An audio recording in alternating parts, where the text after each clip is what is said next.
So welcome everyone to the Concord Board of Health meeting, May 21st, 2024. I'd like to call the meeting to order. And since we have members on Zoom, why don't we just do a roll call? And since this is first meeting with some new members, we'll just do kind of brief introductions as well, kind of in addition to the board members. Everyone else is here, and we have a member of the public on the, That's Dominique. Oh, fantastic. Wonderful. All right.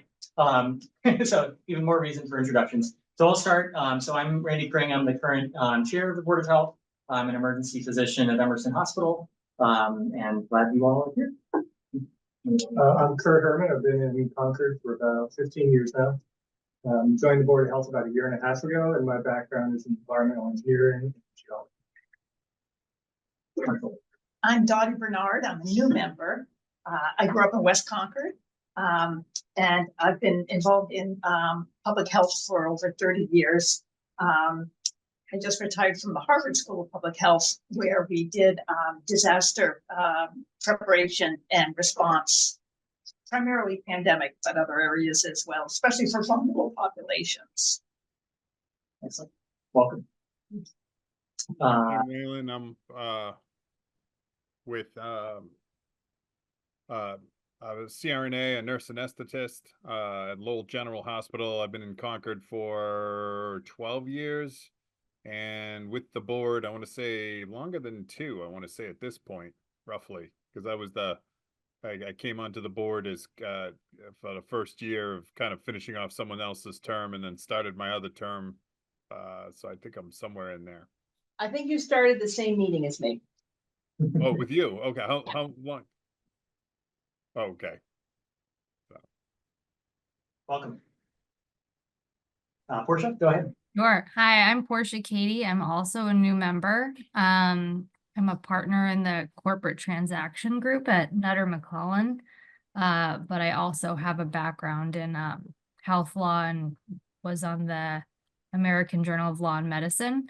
And I also happen to be next door neighbors with Randy. So a little insider appointment. No, I'm just kidding. just a friendly introduction, as it were. Yeah, exactly. I'm very happy to be here. Awesome. Thank you. Dominique, yes, you want to go? Yes. Hi, how you doing? My name is Dominique James. I started with the I'm the public health inspector. One of the public health inspectors. My first day was yesterday, actually. And I have a background in culinary arts, pastry arts, things of that nature. I've worked in different culinary fields, and my most recent position was I switched over to being an inspector or a food safety specialist for a company called Stereotech last year. And now I got this job. Now we're here. Wonderful. Welcome. Ebony, Thank you so much. Ebony Sobel. I am the office admin or office coordinator for the Board of Health here in Concord.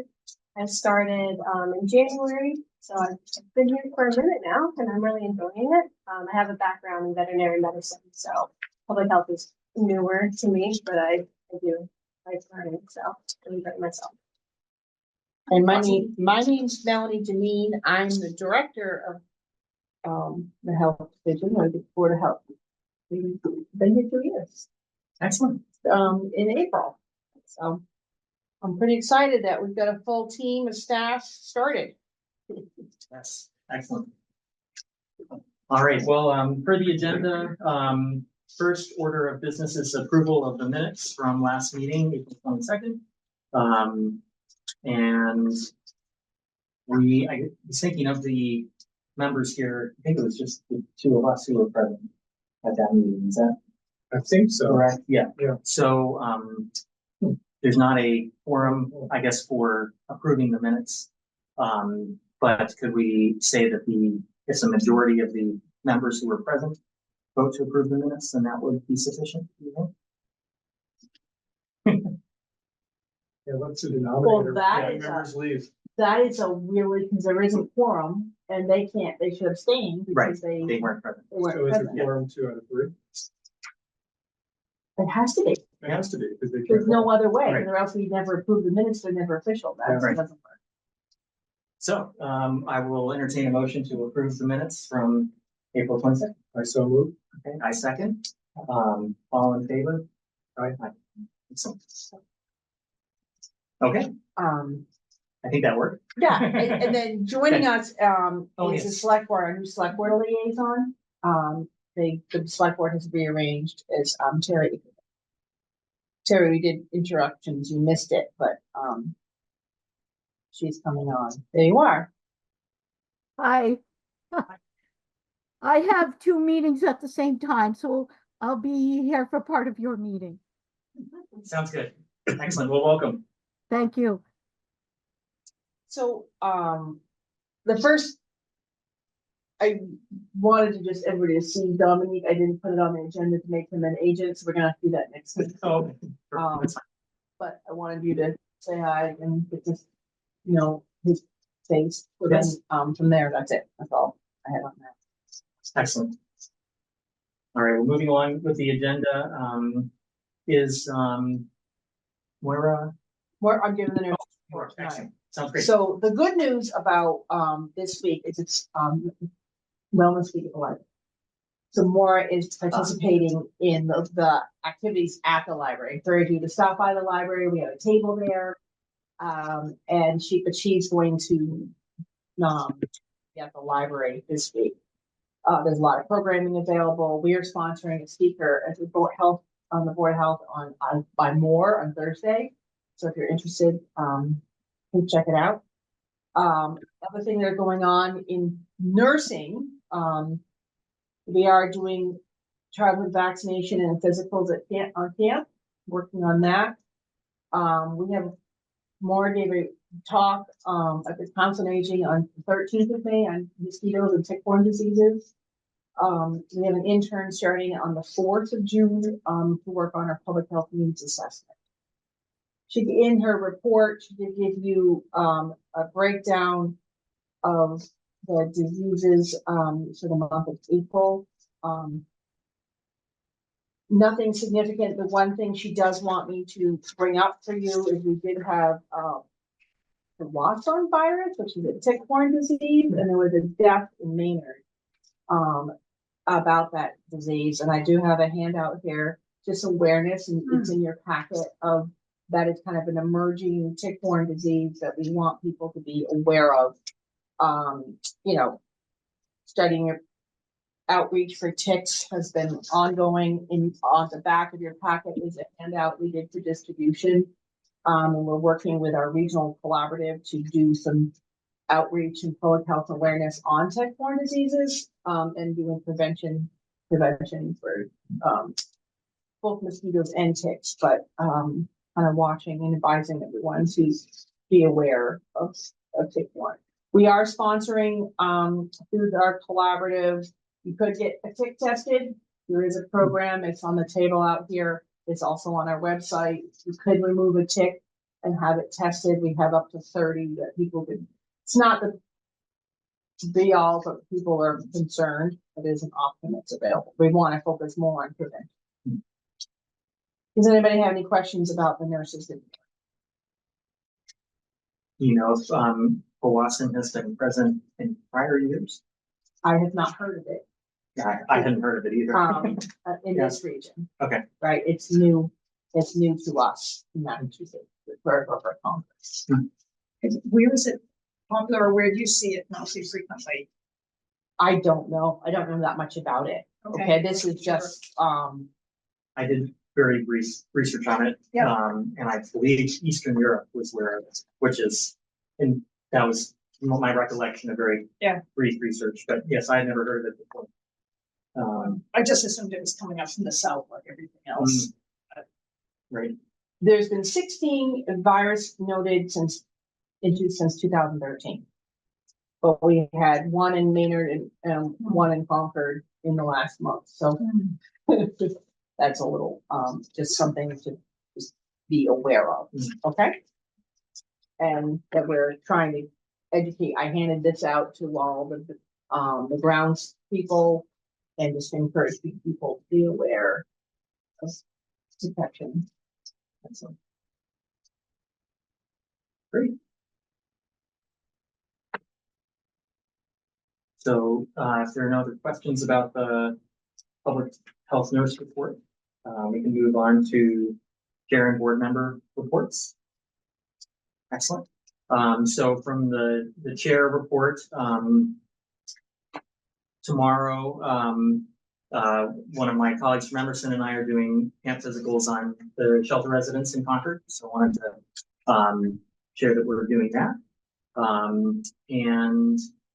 The other update I had was the 229 Main Street Advisory Task Force email that Ebony forwarded along was asked to be distributed amongst the boards of the town. That is something that we're involved with, of course, as the Board of Health. But and is it? Are you still on the? Are you still involved? Yes, as well, right? Yeah. So are you involved with this public meeting that's coming up? Yeah. Do you want to speak to it at all? Yeah, sure. We have a public meeting coming up on June 4th, which is to give some of the findings and that based on the work we've been doing over the last 8 months. And our overall charge is to evaluate a number of issues related to the potential acquisition of the former NMI Starbucks Superfund site by the town. So evaluating issues related to risk, legal acquisition methods, and a variety of these considerations. So this is just to give the public an update on the work. Was there a similar meeting a year ago? Is it an annual thing, or is it? It was about 6 months, a year ago, just to go over the charge and what we're looking at. Gotcha. And coincidentally, Terry Ackerman is also part of that effort. So Excellent. Great. Those are the kind of updates I had as chair. Any board member updates? Yeah, great. no, that was Yes. the only one I was going to raise. Sure. Anything else from you? And at some point, we'll want to discuss kind of the meeting dates. Yeah. Should we do that as part of the chair and board member? We can do it reports, or- whenever you want, yes. Why don't we save that for the end, just so that we're not kind of interrupting the core content, as it were, of the meeting. Okay.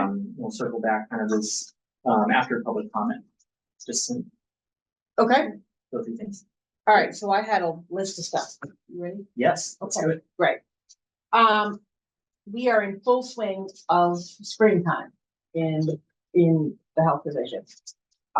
We've been doing the pool inspections. So majority of the semi-public pools that are outdoor want to be permitted by this weekend. So we've been full speed ahead. We have about 20 camp permits that have been applied for between Concord and Lincoln.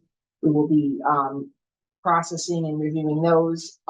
Dominique has gone out with me to do 2 of the semi-public beaches, and then later in the week, we'll do the Dover Street and then the town beach at White Pond.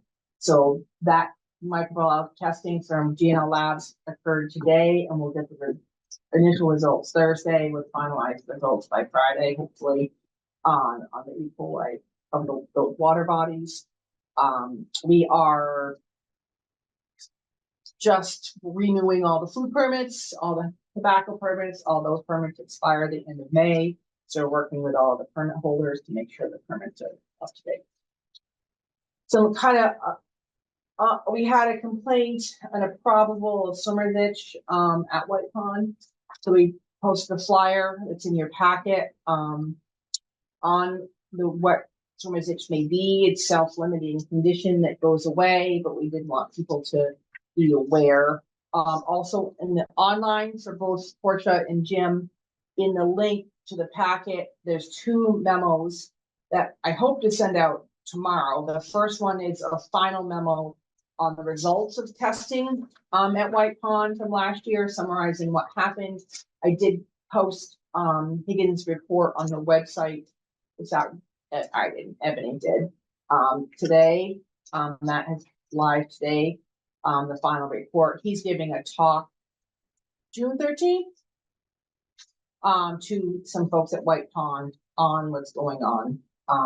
essentially last year was a good year. We did not have a cyanohab bloom, no toxin. We pulled a lot of pollen out of the pond. And we're optimistic that everything's working. All the different work to do, everything that we did is working. Moving forward, we are working with Higgins Environmental on the new version of the A pod called the C pod. That will be more long-term. So purchase and then install and maintain annually. So the second memo that's labeled draft, because it's still just a draft, is outlining that. We're still going to purchase, and Natural Resources is going to purchase and install a smaller version of the C pod at White Pond. But we are going to not do the water sampling like we have last 2 years, unless we need to. So we did purchase dipstick test kit for microsystems, so we can do a rapid analysis. Last year when I sent the samples off to the lab, we tested, the first thing they did is the dipstick. And I thought, well, I can do that. I don't need to spend $160 to send a sample overnight to the lab in Barnstable County if I need to do that first to see if there's any toxin. So we purchased that kit for this year and have that capability, as well as a microscope with a camera to do, more in depth and share the great questions about what we're seeing under the microscope. But not going to do the weekly or bi-weekly water sampling like we did, unless we feel like there's a need to.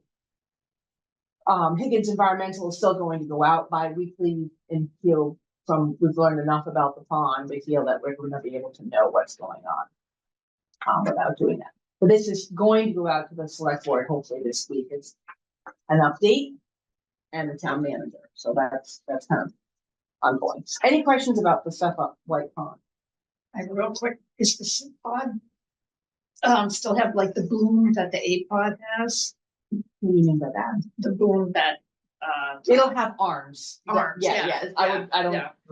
It has arms. They can be modified in length based on Okay. what you need to capture. Yep. Any other questions? It seems like White Pond is the primary pond that requires regulation, is it, or It's the only close monitoring, I public- guess? It's the only public swimming area. Got it, okay. The that other makes sense. swimming areas, Andersnack and Silver Hill, are semi-public. They're association governed, so they still have to be tested. Mhm. This DPH did launch a new website portal where you would, as a resident of the Commonwealth or anyone, could go in and look. And the private ponds this year won't be visible. There won't be.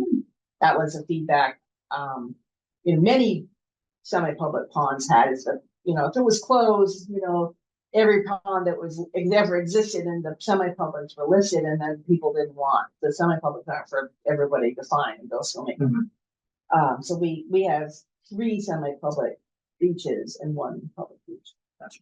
And Walden's, federally. We don't We don't test do that test Walden. Walden. Yeah. Some time ago, what I heard is, Walden, we said Walden had to close and the state said, no, we decide what we do. And so now the state does their own testing and the state manages that exclusively. Yeah. For my edification, because I, called to join White Pond and the season where it had been closed, obviously we didn't go. Where does the $245 like initiation fee and guest fees, if you do have closures, what do those dollars go towards? That's a recreation question. So that the pond is run by the recreation. We are the regulator for recreation. Okay. So as a Board of Health, our responsibility is state law, right? We're enforcing the sanitary codes. Yep. So we're separate. Like we are doing sampling and analysis for cyanobacteria and E. coli. Those are state regulations. So that's a rec question. So in terms of, because I asked them, that sounds bad, but no, that's fine. whether or not what people pay, like that is not a consideration. Well, so the reason I ask is, I said, oh, what's the, what's the status of the algae blooms? Like, do you foresee there being any issues this summer? And she was like, no, like, I think, that's all under control. Well, that's- So, That's the goal of this work. yeah, of course. And I wonder, I'm just I can't thinking, promise that. I mean, I'm hopeful and optimistic that what the work that's been done is working, right? Or is going to continue to work, but I have no way of being able to guarantee that. yeah, I guess my question is, in terms of the communication to the public on it, I know that on the receiving end, it was like, White's Pond is closed today. I wonder if it would be worth maybe with the intern or some resource that we have to have some sort of like cheat sheet. I don't know if the Board of Health like provides this kind of information to the rec, but to make sure that the communication that the public is receiving is in line with what the Board of Health is doing. And I'm sure that is some sort of liaison, So but the- that's just some feedback I've received on White's Pond. Well, it's good to hear. There is a memo and there are links and you can sign up for Notify Me, and we do have a website. We do have a rating system. So you could A, receive a Notify Me, and B, when it gets closed and there's a concern, I send a memo out to a group, and as a Board of Health member, you get copied on. And everybody, there's a number of people at White Pond that I copy on that. And Jim sends it out to, if there's a concern or question. And RAC posts it on their website. But we have a website where we do the bloom status and we post the findings, and I write a bi-weekly report. And we can move on. I know we've got other things. I'm just thinking, I think this is fine, but like, I guess are you talking about last year? Are you talking about the year it was closed? Cause I didn't work here then. no, the year you were closed, and I think the speaking personally, like I got a little wigged out and said, I think I'm gonna go to the Thoreau Club. I don't feel totally comfortable going to White Pond. And so I think if it does become an issue again this year, we might, as a board, want to consider, can we post something like super digestible, like what is an algae bloom? Why does it matter? Like what do the regulations mean and why are they there? It just may be something to consider for the newer folks who are joining with kids. Yeah, so that's on the website, Portia. Okay. And Okay. Since I started working here, maybe it's not effective, but the last 2 years, that's what we've been doing. Okay. We have a color-coded system. We have a website that explains what cyanobacteria is, and we work with communication out of this office about the pond, about what's going on. Got it. Okay, great. The links in that memo, they hopefully work. It talks about what guidelines is, they're blue. And if you go into the document and you click on the links, you can click on the White Pond Watershed website. You can click on the guidelines for cyanobacteria and what that looks like. And if you had more feedback, I mean, we can always improve, I'm sure. Okay, but that was something that I didn't work here when the pond was closed, and that was something that prior to my arrival, everybody identified was a problem. And so that's why I was sending out weekly memos, and those memos are, in the last 2 years, are posted on the reports page of the White Pond Watershed. Okay, great. I mean, It went out. just for the groups, a little bit of history, just because I've been in the White Pond neighborhood for about 11, 12 years now. When we first came to the town, there really weren't any algae blooms at all for the first maybe 4 or 5 years. And then this is kind of more of a recent phenomenon with the pond. For the first maybe 2 years of the algae bloom, it just kind of got more significant and more significant over literally a 2 to 3 year period, and then to the point where it closed for an entire season. And that's when the APOD devices were installed.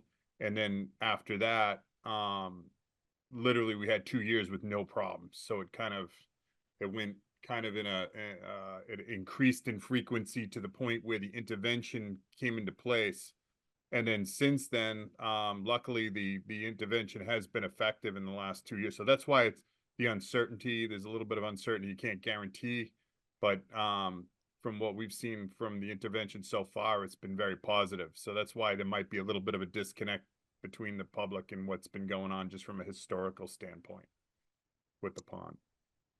Right, and I feel that the Higgins report kind of really gets into a lot of the technical stuff. I can send it out to the whole board. And you can, if you had more questions, I'm happy to talk more. Kind of like ad nauseum, because it takes a good portion of the summer.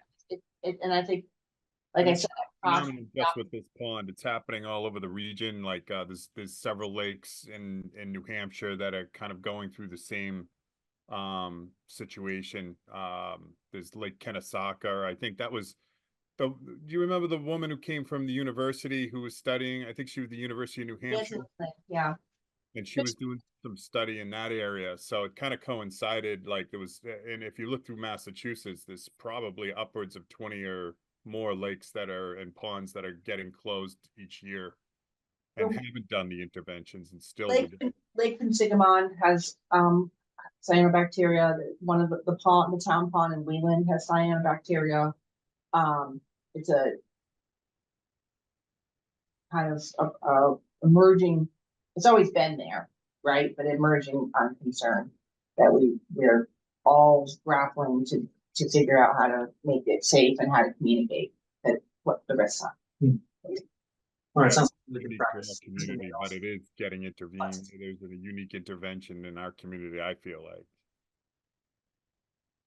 You both spoke at the same time. Yes, I'm sorry, Jim, go ahead. I couldn't quite hear you. Say that again if you would. No, I just said, you know, it's not unique to our community, the cyanobacteria blooms, but it seems like the approach that we've done in the last 4 or 5 years is, you know, you don't see it in a lot of places. Correct. There's other types of interventions with treatment or other things that are, this is there's also a lot of work done around the stormwater management around the pond. So there's been a number of septic systems that have been upgraded or you know, there's been a number of factors. It's not like one thing you can say necessarily. It's the thing fits, but we're really cautiously optimistic that this is an effective tool. Excellent. Quick question about the swimmer's itch posting. Is that at the swimming area or where? Yes, Okay. a young person went swimming and called and complained that there was swimmer's itch. We were not terribly concerned about it, but upon investigation, they had a family member that was a pediatrician. Okay, maybe it really was swimmer's itch.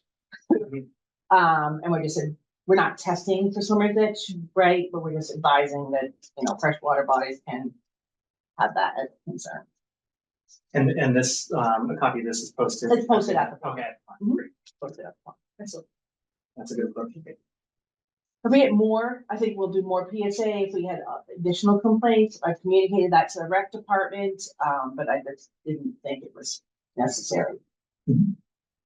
Guys, do you know, there's the White Pond membership beach, you know, where they bring in the sand and lifeguard, and then there's the other beach that's kind of the boat landing that's turned into kind of a more public swimming area. It's next to the White Pond Beach, you know, the paved boat landing, and there's parking for 3 or 4 cars. But I know in the summer, that's kind of turned into a de facto more public area. But I think Concord Rec is still responsible for all that, right? No. So the tricky part is that is Mass Fish and Wildlife. That's that's right. That is a fishing access managed by Mass Fish and Wildlife. Yep. And it is a response to the posting and the lifeguarding at the pond. That is an interesting outcome. I remember they stocked the pond. I've seen them. So I've been there when the truck came in. So the boat ramp is a state boat ramp. Okay. Okay. I have received complaints.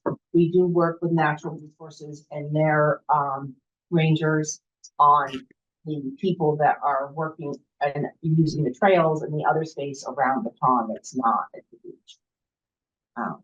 But they manage, natural resources manages the other places that are townland. I can move on to the next topic, Yes, that's sure. okay.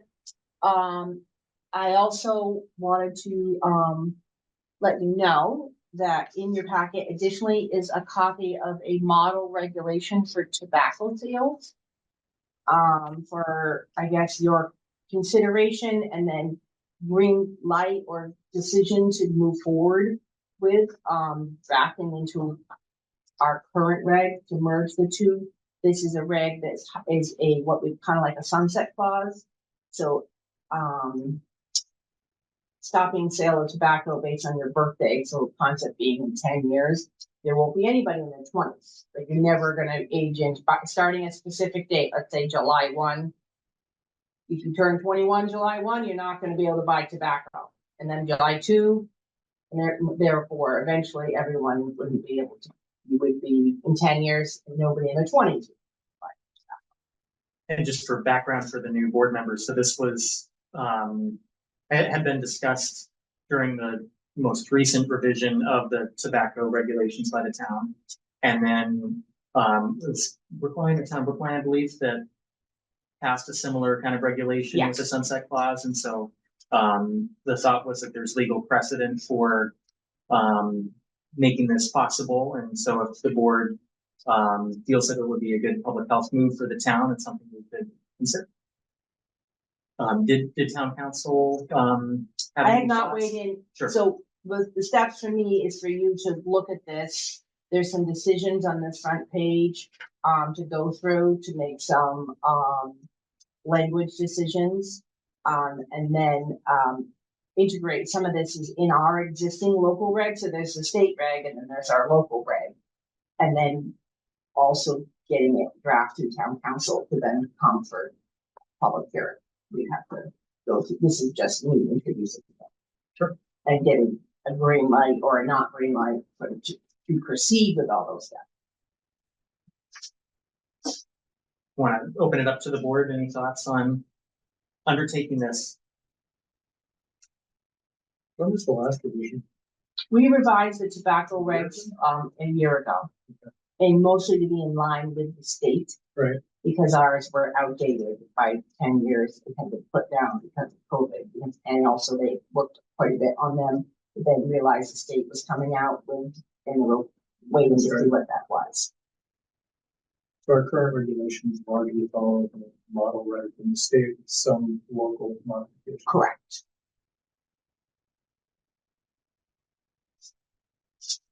One thing I'm curious about when I was reading them, and I'd have to go and look at the definition of like tobacco product. But would this ban the sale and distribution of like tobacco gum or tobacco, or I'm sorry, nicotine gum and nicotine sticks, or sort of like anything that is treated? I'm just thinking I wouldn't want to foreclose the sale of those types of products that people use to not vape and not smoke. You know what I mean? I don't believe so. I believe Okay. watch your definitions, right? Tobacco product versus a nicotine. Yeah. And there's also like smokeless, like vape products. Yeah, yeah. I like, I see that it's like liquid nicotine container, flavored tobacco, which obviously all those I whatever personally think should be banned. But when I was looking at the whereas clauses, it did focus a lot on you know, the effect of nicotine in general and nicotine pouches. So I think we would just want to make sure, well, I don't know. Obviously I defer to the healthcare folks, but I think that we'd want to make sure that the regs are clear that this doesn't cover the sale of nicotine gum or nicotine, what are they called, like the toothpicks? I just know that for people who aren't quitting smoking or anything like that, that those access to those is important. I think it's excluded by the definition of tobacco product. The last sentence covers anything that's approved by FDA.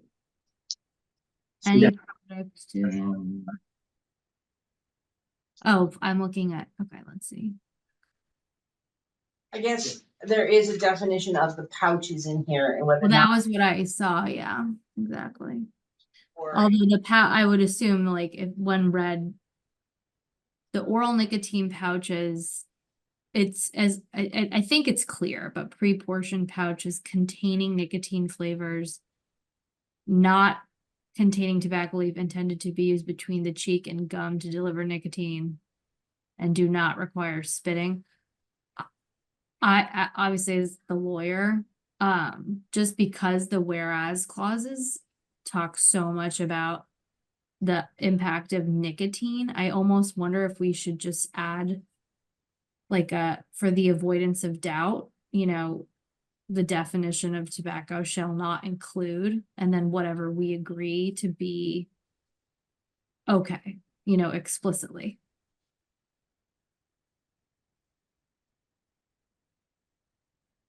Says tobacco product shall not include a product that has been approved by the US for the sale or use of a tobacco cessation product or for other. Again, we can rely on that. I don't know. I don't know if that's limiting. Like, do we know if the US FDA has approved nicotine gum as a tobacco cessation product? I would believe so, yes, Okay. but Let's We first might say, just want to confirm that. I have a hard time, I don't know the specific question or answer to that question. I'd have to do a little research. This is kind of like a green light to, or not a green light to conceptually do a tobacco regulation that bans progressive tobacco by age. And this is what, when I reached out to Mass Association of Health, Board of Health for a model reg, this is what they send to us with all the different choices and different regs. It needs to be merged. I got it like last Thursday. I did not merge it with our current reg. I have not had time. The next step, if that's what you'd like, is to present with town council and Mass Association of Health Board a combined regulation of what we have currently, and then the options for further working in those definitions. We make sure we're specifically called out. Got it. I just was asked to find the regulations by Dr. Kring, and I did, and then I don't want to put, if you're, if it's not a quorum or interest in pursuing this, I don't want to put a lot of time into updating a reg. This is kind of like a draft regulation that needs to be, with town council, with our current regs, integrated. How often are the model regs updated? Annually? Ours? No, In the state, I don't know. That's not, I haven't, I'm curious because we don't want to put in the effort to update it for 2024 if they're in the works of some other update model regs. I could get, again, more questions from NAHB. She had presented it to me a year ago when we were updating, and we weren't, at that time, the board chair was not interested in pursuing this, but it was being tested in court. Right. And we wanted to see what the results were of that court trial, right, before we took up the energy, and I was kind of new, so we were working on just getting. We need to be at least as strict as we can be less strict. It makes sense. Our regulation made no sense. As strict as the state. Would it be helpful? I don't know, if we do decide to move forward with this. I would have to ask from like a conflict perspective, but we have summer associates right now, who could certainly like prepare a memo, and help marry up the legislation. If not, like, no, but if I would agree that new statutory law is an intense endeavor without support. I don't know how we traditionally propose legislation, but. So usually the last ones I've developed, I work with MAHB and town council, present a draft. Sometimes board members participate and develop content. Or, work on edit version. As a board member, we can't pay you for that. Oh, no, Right? certainly not. I wouldn't be able to accept money. That's super not allowed. Pay a contractor, you can't be, when Jill was helping us, she couldn't get paid with all of our prevention work. Can't be paid as a public health consultant. She can now if she wants to get paid, but as a board member, I can't pay you to do work. It has to fall. Hey, Mel. Certainly my suggestion was not to be paid. It was more if we need resources, in the next 8 to 10 week period, there are people who could help. Some resources to pull it off, but usually what I do is start with NAHB, see what they can support. Okay.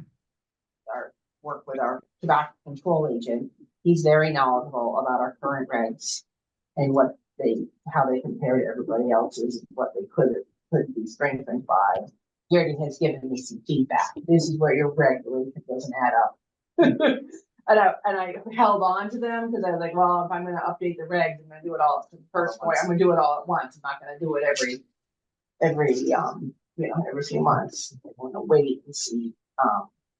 But I don't know the answer to the question about what the state has paid. Do we know what towns have already passed? Wasn't Newton one of them, and Newburyport, I think, was the second one. I spoke with somebody who was in that town, and they had, I forget, yeah, it was kind of an in-passing conversation, but it'd be interesting maybe to see what they've already have on the books, if it's passed. I know it's been passed in a couple of towns. Is that right, Melanie? It's been passed. I couldn't tell you exactly which towns. It has been passed, and that's why there's this model reg from NAHB that's been somewhat vetted with the color coded what's been used. But I don't know. I mean, I can Google it, but I don't know.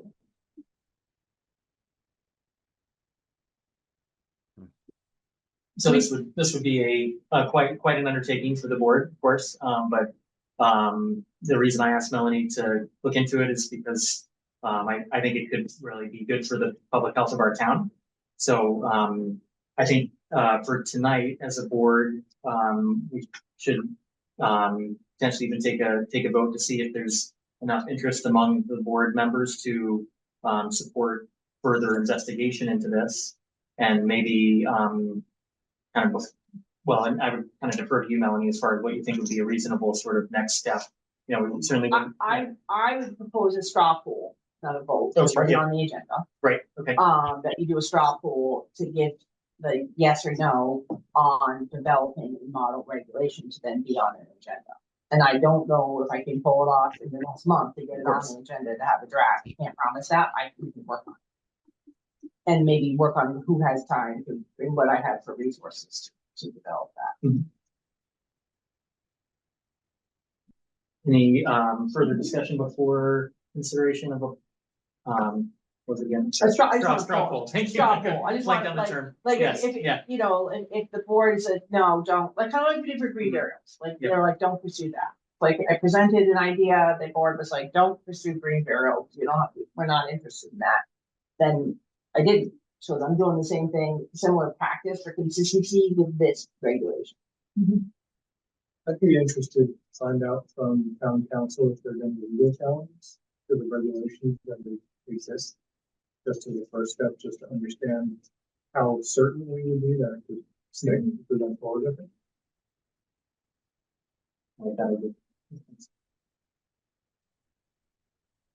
Do we know if there have been any research into the usage of tobacco products with the teenagers, like in our community?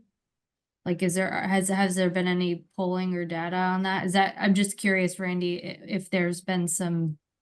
I read on the news that it's a huge issue, but I wonder if that was the impetus for this. So we will have data, the newest youth survey will be out next month. Okay. That's a survey every 2 years, every 3 years, and has data that they share. And the school board Dr. Hunter presents on, it's called the Youth Risk Behavior Survey. And Great. one from 2 years ago was on the town website, and it's shocked. That's the data we use. And part of our needs assessment, we're also going to be looking at use with adults. So there's substance use with our public health needs assessment that we're going to be doing this summer for adult use. Okay. Understanding for all substances, alcohol, tobacco, opioids. So one of the key questions in understanding our population and what the health needs are is getting what's currently the issues of concern. So that questionnaire is in development for adults, but it's pretty extensively asked through the school system. Pretty regularly, and they have historical data. And I can send to you the report from the school system that has the history. But they conducted a new YRBS last month. I haven't seen the latest data. The data from COVID was nicotine was down. So what happened is the sales of the flavor ban went into effect. So there's really heavy use going into of flavored smokeless tobacco products really flown like onto the roof with you. They had the parking lot was full of those vape pens, right? Yeah. And they're fillable. And then a couple things happened, and we weren't really sure. COVID really made social isolation, so you're not doing the social consumption and the exposure in social settings. So use reported in the 2021 YRBS or 2020, one of those was really down. But then, and we don't know if also because the flavor ban changed where the substances were being consumed and what was being consumed. So we're going to continue to see the after effects of that. In this YRBS, we will look at and see what's in use, what are the youth behavior, what are they talking about? It seems like helpful info to have. Yeah, I don't have it right now. Of course. It was done, and then I think at our collaborative meeting in June, Dr. Hunter is going to present the preliminary data, but she does present it to the school board and then the select board when it's available. But there is the older data, the older YRBS is on the website. We just saw like a dip in the tobacco use during COVID, and that was curious. You know, everybody wants it to be long lasting, but I don't know if we feel that that's going to be the case. I certainly would be interested in pursuing it, particularly after review of the data. I assume that if we did pass some kind of legislation, there would be the people who are selling it would have pushback, and I'd want to be prepared with some kind of like public policy statement as to why the board has determined that this is something that should go into effect. I would anticipate there to be a lot of possible feedback, some news nationwide. Yep. And also from our tobacco retailers or other end distributors. Yeah. We have 14 permits. We're capped at 14. Sure, they're not pro.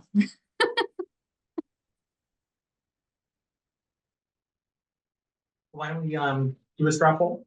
So we'll start with Zoom. So Portia, I'm guessing that was in favor. Yeah. Yep, in favor, yep. Jim? Yeah, in favor. In favor? I'm also in favor. And I'm in favor as well.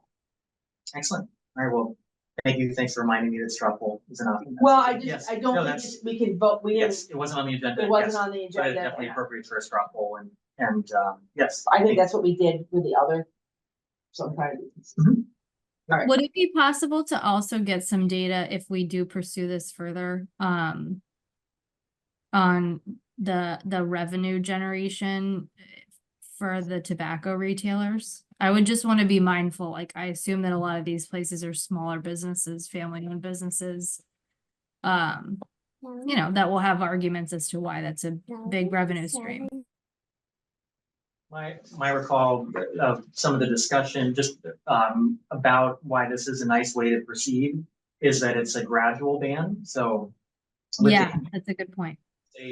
with a birth date cutoff and then kind of a progression over time of eliminating portion of the population, you know, like someone who's 80 years old or 60 or 50 can continue to buy tobacco products for the rest of their lifetime. So it's not going to ban the sale to those people who already use it, but the intent and I think the appeal to me of pursuing a regulation like this is that it targets specifically young people and prevents young people from developing an addiction that can be lifelong. Yep. So the thought, as far as addressing your question of you know, the impact on a tobacco retailer, it gives them time, as it were, to adjust their business to respond to not being able to sell to a portion of the population. And I agree, and I think that every town is gonna be facing this topic soon. And that in response, I think tobacco companies are gonna come out with new products that will, you know, will have to be chasing and defining and deciding where they fit in here in response to so many towns starting to really restrict the sale of tobacco product, restricting the sale of tobacco products. Again, I don't know what they're gonna invent or come up with, but I'm sure they will. Well, I think that nicotine pouches are essentially that. Right? Yeah. The increase. From my understanding, they're hugely popular with teenagers. They are in heavy use. And according to my inside intel page. Not a very statistically significant sample, but that's the intel. Well, thank you to the board and to Melanie for a robust discussion there. I think that was a good kind of consideration of how to proceed. So we look forward to discussing this more in a future meeting, and we'll make it an agenda item next time. We'll make it official, as it were. Yep. Excellent. Yeah, hope yeah. to have a draft. I guess I don't know for And- sure if I'll have a draft. And certainly in the context of everything else that you've discussed so far, doesn't have to be next month. It might not be, Yes. is what I'm trying to say. Right, But right. Somebody is busy. we have a lot of campaigns back Yeah. in the next 30 days. Which is gonna take priority. Of course, yeah.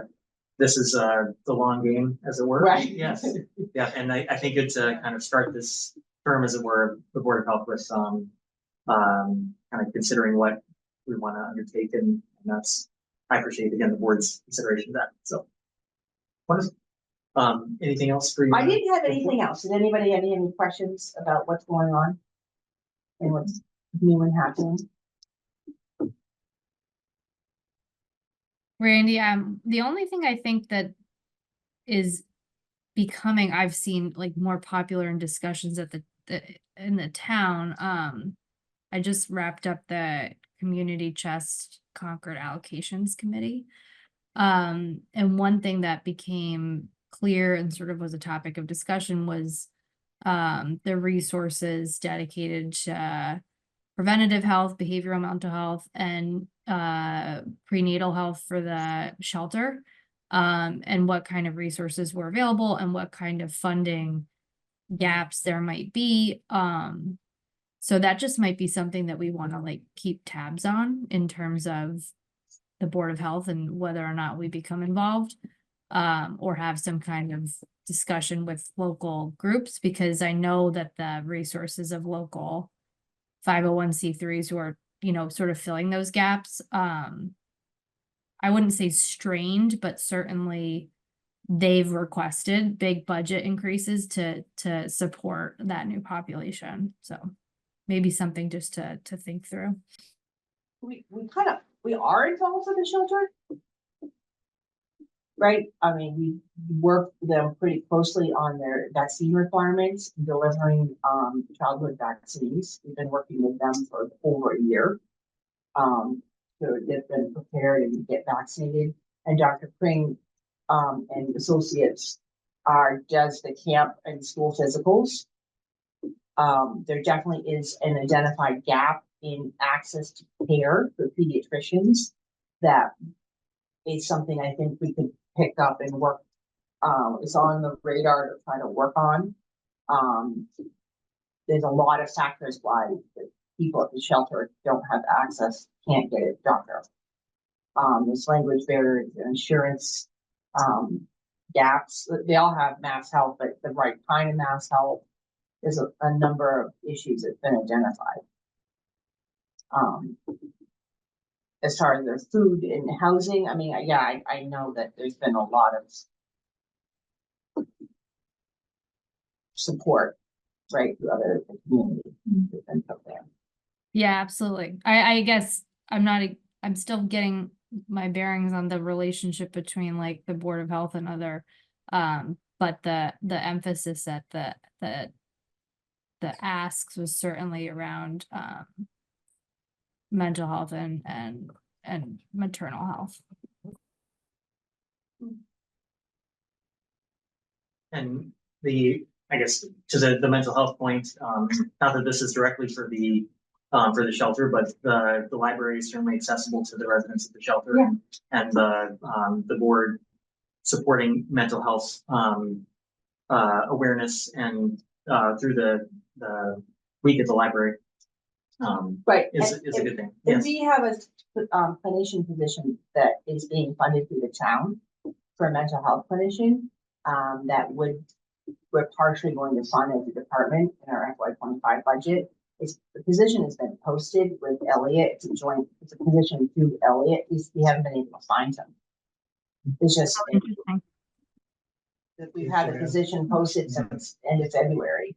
And the funds have been set aside even in FY24 from the town manager's office for the different revenue stream. And because we've identified who are a collaborative or a behavioral health collaborative, this is a need of the town. But I haven't been able to fill it. So that's kind of been a disappointment. Yeah, the candidates either want way more money than we can offer, than Elliott can offer, or there's nobody qualified applying for the position. I'm going to meet with the director of Elliott next week to try to come up with another plan, and I address like what we can do, because it's certainly access to mental health in the short term is identified as a huge need across all age groups. And that was a solution, not intended. We know it's not the only solution, but in order to do something and then reevaluate what the need is, and that hasn't come to fruition. So I'm open to like suggestions on that, but I think there's just a shortage of staff in that field. Lot of demand.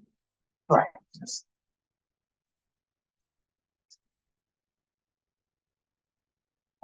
All right. Any other comments from the board? Otherwise, we'll move on the agenda.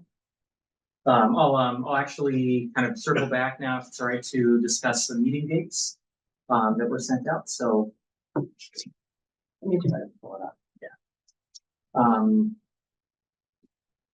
So our next meeting is June 18th. And I guess I'll just go through the specific dates, and if there's any perceived conflicts, I know we can address things as they come up, and um, the board can of course meet when not everyone is available, but we do need a quorum of 3 members, I believe, to vote. All right, I'm sharing the screen. Oh, How's that's that? perfect. Excellent.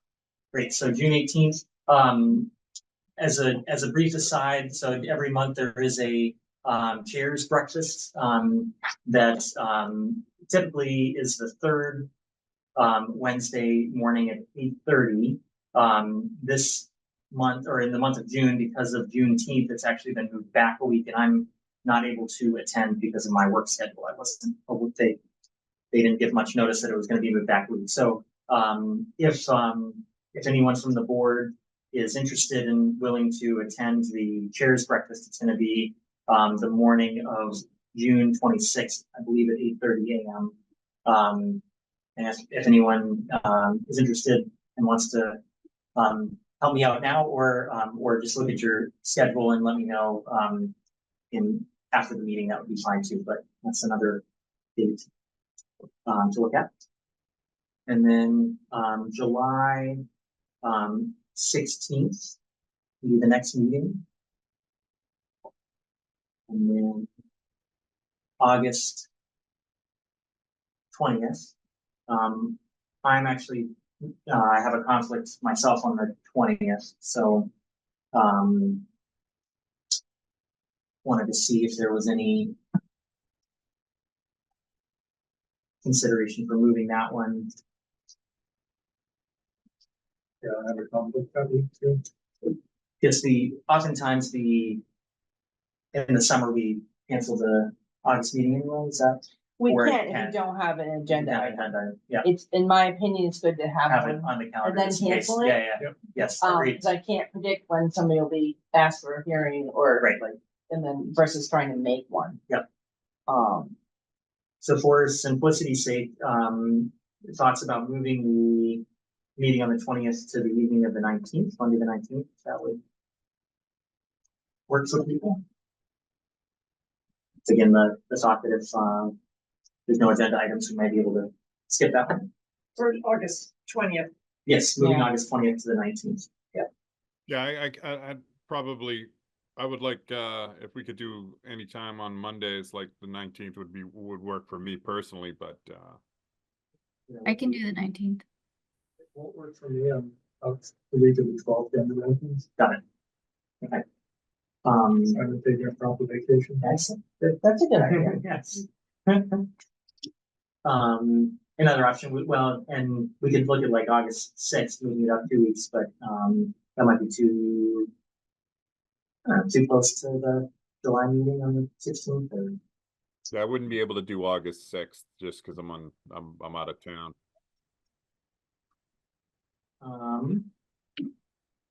we could do For that. the 27th, that's it. That's a good point. Yeah, would the 27th work? Moving it back.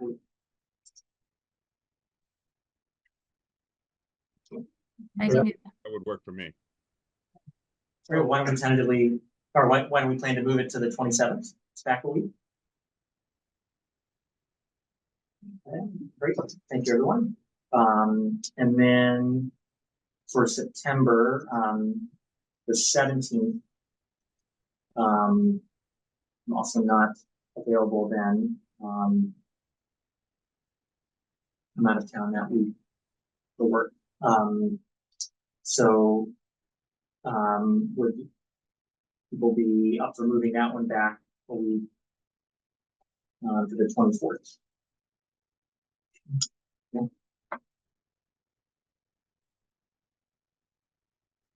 Fortunately, Jim, is that? I can do the 24th. Yep. Yep, great. The 24th of, yeah, that'll work. Okay. And then October 15th. Works for me. Great. November 19th. That's good. And finally, December 17th. Excellent. All right, wonderful. Well, thank you everyone for going through the calendar, and appreciate your attendance, of course, and if there's any issues that kind of pop up with availability, you can let Ebony know and we can kind of revisit dates as needed, but good to address that with the new board. So wonderful. All right. Finally, final part of the agenda is public comment, but I don't see any members of the public present, so I think we can skip that. In which case I will entertain a motion to adjourn the meeting. I move to adjourn. Okay, all in favor? All right. I